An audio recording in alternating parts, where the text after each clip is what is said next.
السلام علیکم ورحمۃ اللہ وبرکاتہ۔ الحمد للہ نحمده ونستعینه ونستغفره ونعوذ باللہ من شرور انفسنا ومن سیئات اعمالنا من يهده اللہ فلا مضل له ومن يضلله فلا هادی له ونشهد ان لا الہ الا اللہ وحده لا شریک له ونشهد ان محمدا عبده ورسوله اما بعد قال اللہ عز وجل فی القرآن المجید والفرقان الحمید اعوذ باللہ من الشیطان الرجیم بسم اللہ الرحمن الرحیم وذکر فإن الذکرى تنفع المؤمنین صدق اللہ العظیم۔ معزز سامعین، آج کی اس نشست میں تذکیر کے تعلق سے اللہ کے رسول صلی اللہ علیہ وآلہ وسلم کا اسوہ گرامی کیا تھا، میں گفتگو کرنا چاہتا ہوں۔ موضوع ہے خطبہ نکاح کا پیغام۔ اللہ کے رسول صلی اللہ علیہ وآلہ وسلم کا اسوہ یہ تھا، طریقہ یہ تھا کہ جب کوئی مجمع ہوتا تو اس مجمع سے آپ خطاب فرمایا کرتے تھے۔ جمعہ کا خطبہ اسی لیے مشروع ہے کہ جمعہ میں جامع مسجد کے اندر ایک بڑا مجمع ہوتا ہے۔ عیدین کا خطبہ بھی اسی لیے مشروع ہے۔ عیدین کے موقع پر عیدگاہ میں ایک زبردست اجتماع ہوتا ہے۔ سورج گرہن کے موقع پر اللہ کے رسول صلی اللہ علیہ وسلم نے خطاب فرمایا، اس لیے کہ اس موقع پر بھی ایک بڑا اجتماع ہو جاتا ہے۔ سورج گرہن کی نماز ہوتی ہے اور اس میں تمام لوگوں کو شریک ہونا چاہیے، اجتماعیت کے ساتھ شرکت ہوتی ہے۔ تو اس موقع پر بھی اللہ کے رسول صلی اللہ علیہ وسلم نے خطاب فرمایا۔ اسی طرح نکاح کے موقع پر خیش و اقارب کا مجمع ہوتا ہے، دوست و احباب جمع ہوتے ہیں، لڑکی والے بھی ہوتے ہیں، لڑکے والے بھی ہوتے ہیں۔ لہذا اس موقع پر بھی اللہ کے رسول صلی اللہ علیہ وسلم نے اس مناسبت سے خطاب فرمایا ہے۔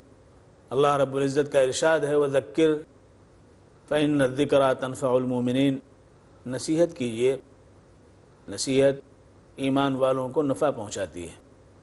اہل ایمان اللہ کی باتیں سنتے ہیں تو دل میں رقت پیدا ہوتی ہے، ذہن ایک کیف و سرور کی کیفیت محسوس کرتا ہے اور دل انبساط و سرور سے کھل اٹھتا ہے۔ لہذا تذکیر کا بڑا فائدہ ہے۔ بہکتے ہوئے ذہنیت کے حاملین رائے حق اور ثواب پر آ جاتے ہیں اور پھسلتے ہوئے قدم، ڈگمگاتے ہوئے قدم جم جاتے ہیں۔ تقریر کا، خطاب کا یہ بڑا فائدہ ہے۔ دو فرد زندگی کی شاہراہ پر اس عزم کے ساتھ قدم رکھ رہے ہیں کہ زندگی بھر اس شاہراہ حیات پہ ہم چلتے رہیں گے اور ایک دوسرے کا ساتھ دیں گے، ایک دوسرے کے دکھ درد میں شریک رہیں گے، ایک دوسرے کی خوشی و مسرت و انبساط کا ذریعہ بنیں گے۔ ابھی تک غیر ذمہ دارانہ زندگی تھی، اب ذمہ دارانہ زندگی کے آغوشی میں نہیں بلکہ اس شاہراہ پر قدم رکھنے جا رہے ہیں۔ انہیں رہنمائی کی ضرورت ہے، انہیں دعا کی ضرورت ہے، رہنمائی کے ساتھ ساتھ دعا کی بھی ضرورت ہے۔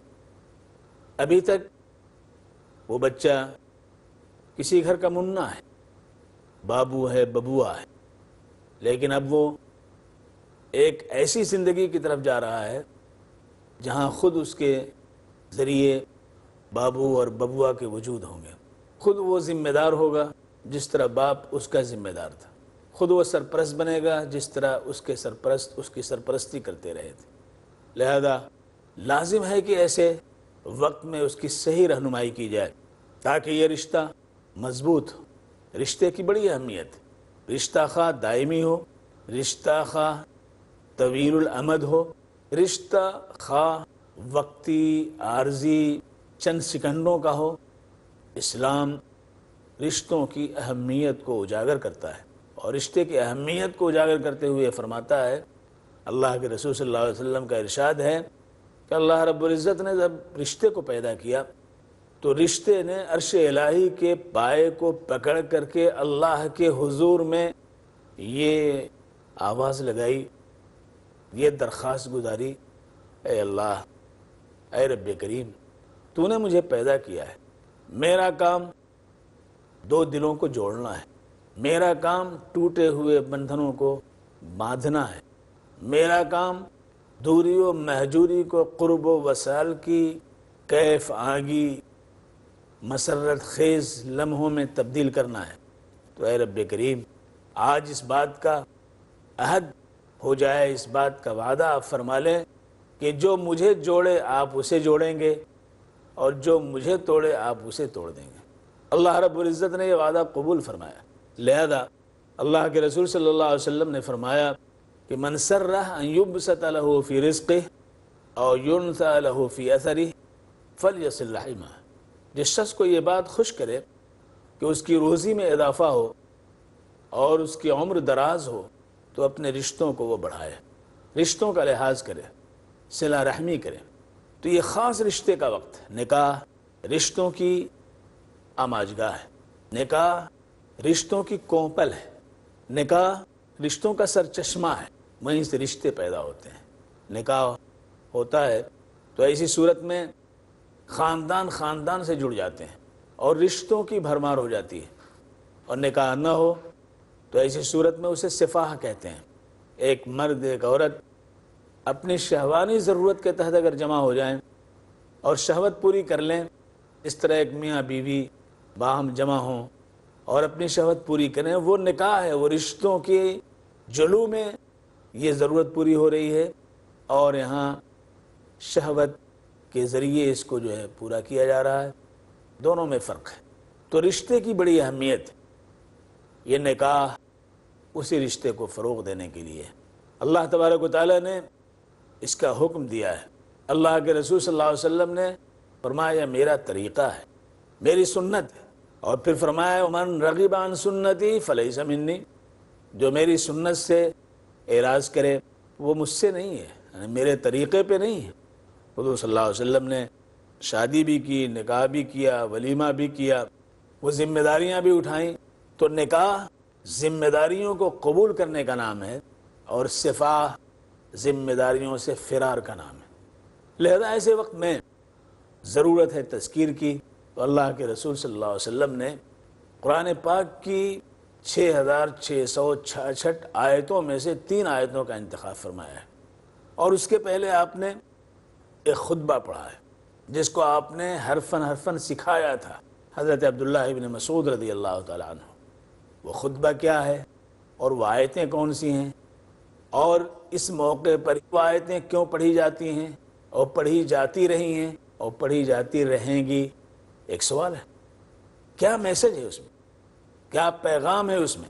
کیا صرف برکتاً تیمناً انہیں پڑھا جاتا ہے کہ کوئی سمجھے نہ سمجھے، گنگنا کر کے قاضی صاحب چلے جائیں، جس طرح کوئی جو ہے وہ شلوک پڑھ دیا جائے، اس کا مفہوم معلوم نہیں لوگوں کو؟ قرآن پاک تو زندہ جاوید کتاب ہے۔ قرآن پاک ہماری زندگی کو قوت آشنا کرنے کے لیے، اور رسول پاک کی سیرت ہماری زندگی کی تشکیل کا آئینہ ہے، اس میں دیکھ کر کے اپنی زندگی کو بنائیں اور سنواریں۔ لہذا آخر کیوں انہی 3 آیتوں کا انتخاب کیا گیا جو آج بھی پڑھی جاتی ہیں، اور اللہ کے رسول صلی اللہ علیہ وسلم نے انہی آیتوں کو پڑھا۔ اللہ کے رسول صلی اللہ علیہ وسلم نے پہلے خطبہ پڑھا ہے، میں پڑھ رہا ہوں، آپ سنیے، بلکہ وہی خطبہ ہے جو میں نے اپنی اس گفتگو کے آغاز پر پڑھا۔ الحمدللہ الحمدللہ نحمده ونستعینه ونستغفره ونعوذ باللہ من شرور انفسنا ومن سیئات اعمالنا من يهده الله فلا مضل له ومن يضلله فلا هادي له ونشهد أن لا إله إلا الله وحده لا شريك له ونشهد أن محمدا عبده ورسوله۔ یہ خطبہ ہے جو ان 3 آیتوں سے پہلے پڑھا جاتا ہے، جس کا مفہوم تمام تعریف اللہ کے لیے، ہم اسی کی تعریف کرتے ہیں، اسی سے مدد چاہتے ہیں، اور اپنے گناہوں کی بخشش کے تعلق سے اسی کے حضور میں استغفار کرتے ہیں۔ ہم اللہ کی پناہ چاہتے ہیں اپنے نفس کی شرارتوں سے، اور اپنی بدعمالیوں کے نحوست سے، اور ہم گواہی دیتے ہیں کہ اللہ کے سوا کوئی معبود نہیں ہے، وہ یکتا اور تنہا ہے، وہ یگانہ ہے، اس کا کوئی شریک و سہیم نہیں ہے، اور اس بات کی گواہی دیتے ہیں کہ محمد صلی اللہ علیہ وسلم اللہ کے بندے اور اس کے رسول ہیں۔ سامعین، ایک چھوٹے سے بریک کے بعد پھر آپ کی خدمت میں حاضر۔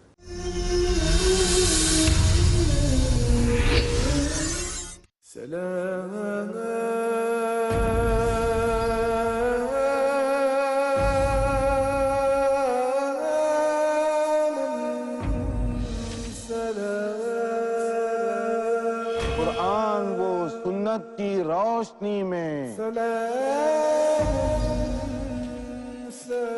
اسلام کی مکمل رہبری میں،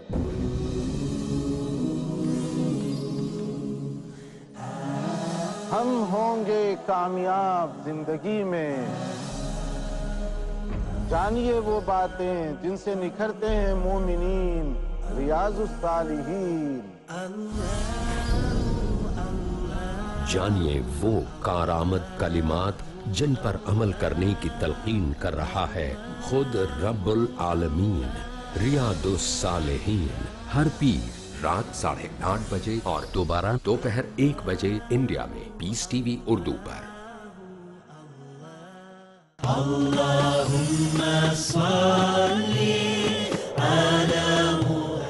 احادیث نبوی صلی اللہ علیہ وسلم۔ حضرت ابو ہریرہ رضی اللہ عنہ سے روایت ہے کہ رسول اللہ صلی اللہ علیہ وسلم نے فرمایا، تم جانتے ہو مفلس کون ہے؟ لوگوں نے عرض کیا، مفلس ہم میں وہ ہے جس کے پاس درہم اور دولت نہ ہو۔ آپ نے فرمایا، مفلس میری امت میں قیامت کے دن وہ ہوگا جو نماز لائے گا اور روزہ اور زکوٰۃ بھی، لیکن اس نے دنیا میں ایک کو گالی دی ہوگی، دوسرے کو بدکاری کی تہمت لگائی ہوگی، تیسرے کا مال کھا لیا ہوگا، چوتھے کا خون کیا ہوگا، پانچویں کو مارا ہوگا، پھر ان لوگوں کو یعنی جن کو اس نے دنیا میں ستایا اس کی نیکیاں مل جائیں گی، اور جب اس کی نیکیاں اس کے گناہ کا بدلہ چکانے سے پہلے ختم ہو جائیں گی تو ان لوگوں کی برائیاں اس پر ڈالی جائیں گی، آخر وہ جہنم میں ڈال دیا جائے گا۔ صحیح مسلم جلد نمبر 4 کتاب البر والصلۃ والادب، حدیث number 6251۔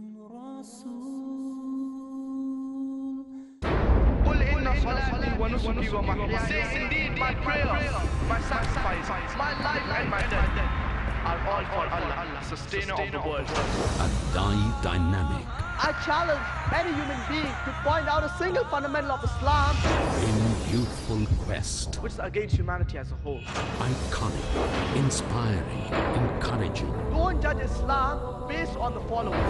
Farik Naik, Judge Islam based on the authentic sources. That's the glorious Quran and the authentic Hadith. son of the world-famous orator on Islam and comparative religion, Dr. Zakir Naik. Allah subhanahu wa ta'ala is giving us an opportunity to do a prophet job and to earn a prophet reward. A star above par in Teens Star. اگلا programme پیس T V Urdu پر۔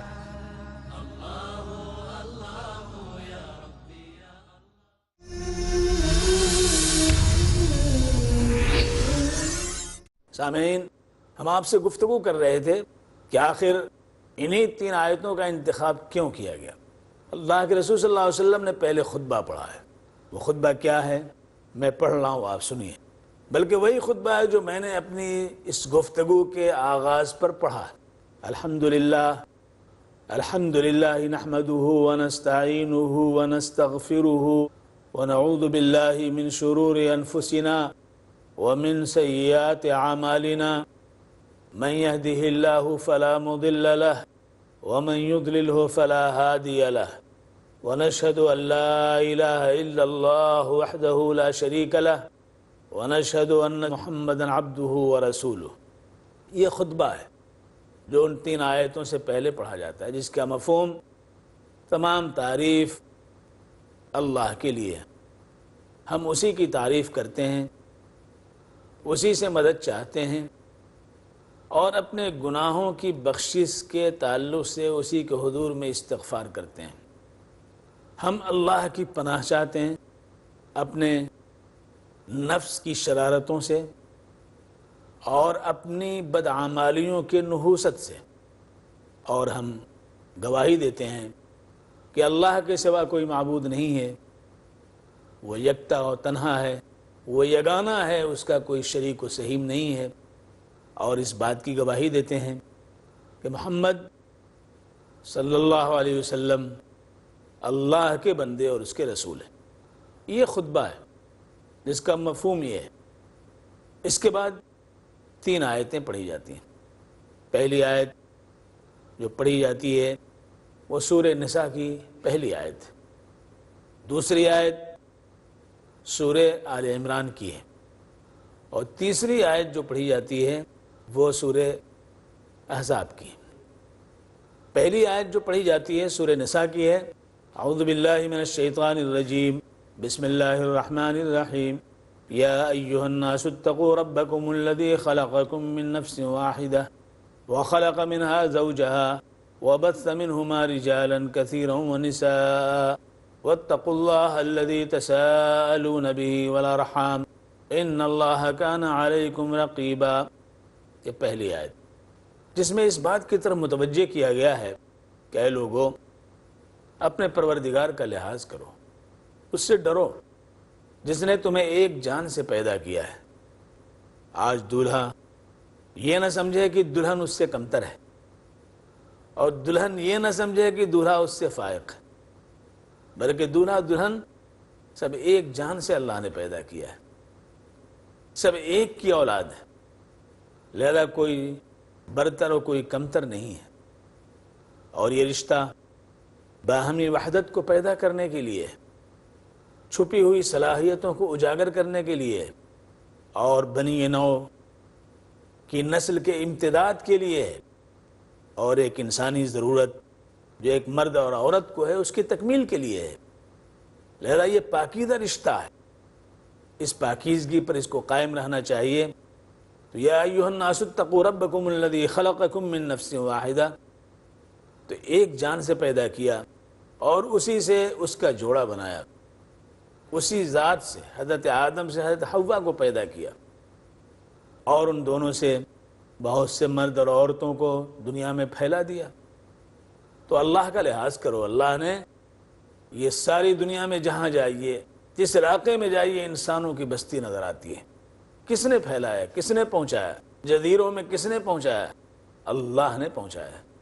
جس طرح اللہ نے تخم ریزی کی، گھاس کی، درختوں کی، کہ جزیروں میں چلے جائیے، وہاں کس نے جو ہے پودا پہنچایا، کس نے درخت لگائے، کس نے گٹھلی گاڑی؟ اللہ نے پہنچایا ہے۔ اسی طرح اللہ تبارک و تعالیٰ نے انسانوں کو بھی پہنچایا، پھیلا دیا دنیا کے اندر۔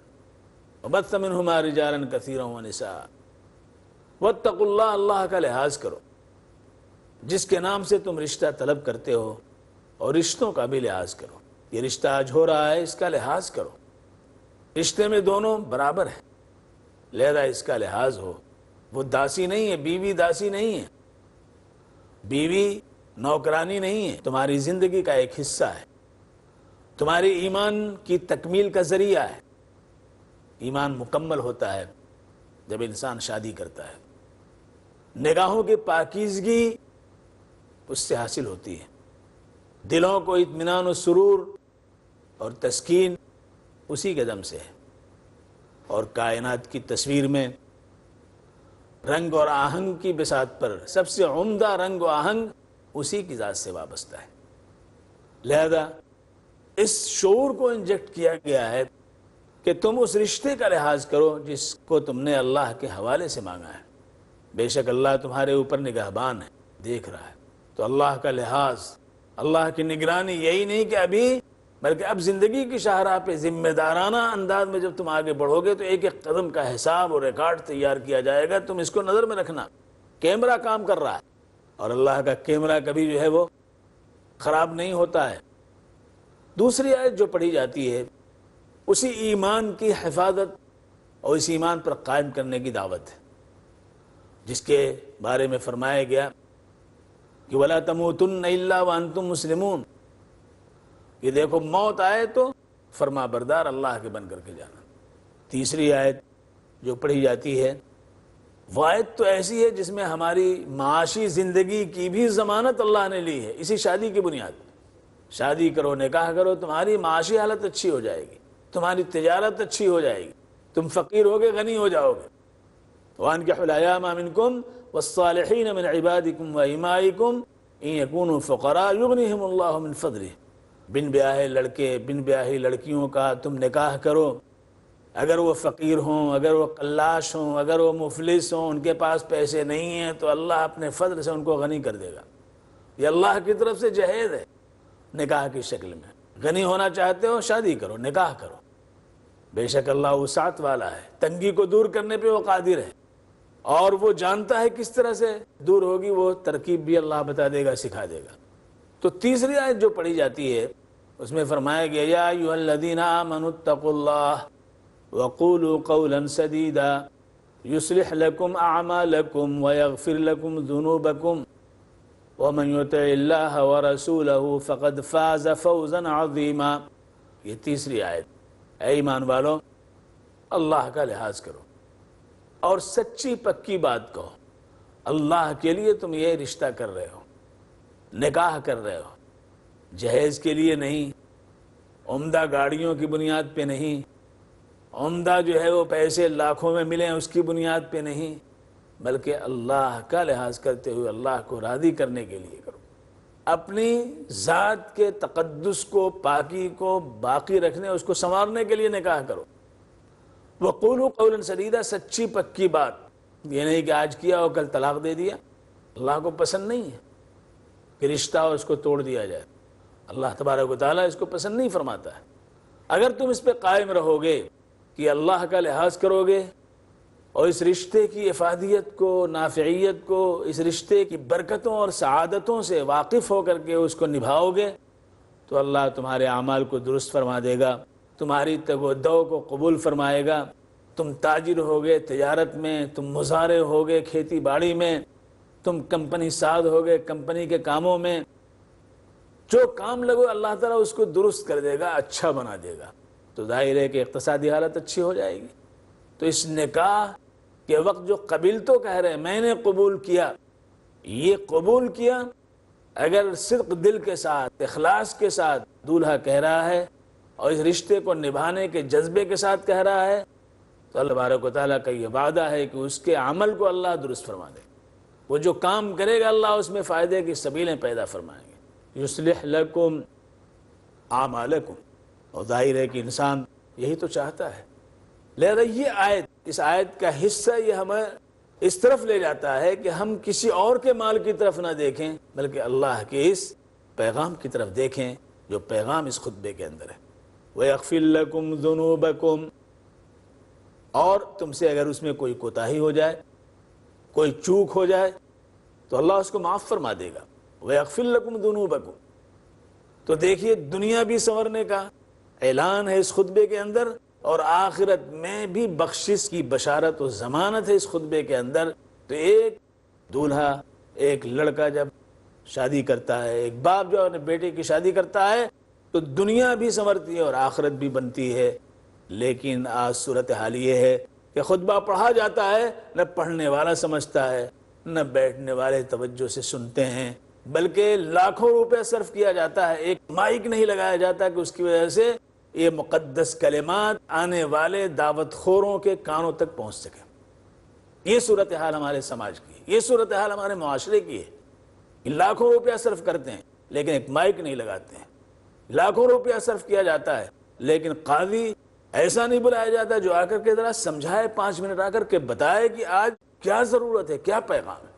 فَقُولُوا قَوْلًا سَدِيدًا يُصْلِحْ لَكُمْ أَعْمَالَكُمْ وَيَغْفِرْ لَكُمْ ذُنُوبَكُمْ وَمَنْ يُطِعِ اللَّهَ وَرَسُولَهُ فَقَدْ فَازَ فَوْزًا عَظِيمًا، جو اللہ اس کے رسول کی بات مانے گا، اطاعت کرے گا، بڑی کامیابی اس کو ملے گی۔ اللہ تبارک و تعالی ہم سب کو توفیق سے نوازے۔ وآخر دعوانا الحمد للہ رب العالمین والصلاة والسلام علی سیدنا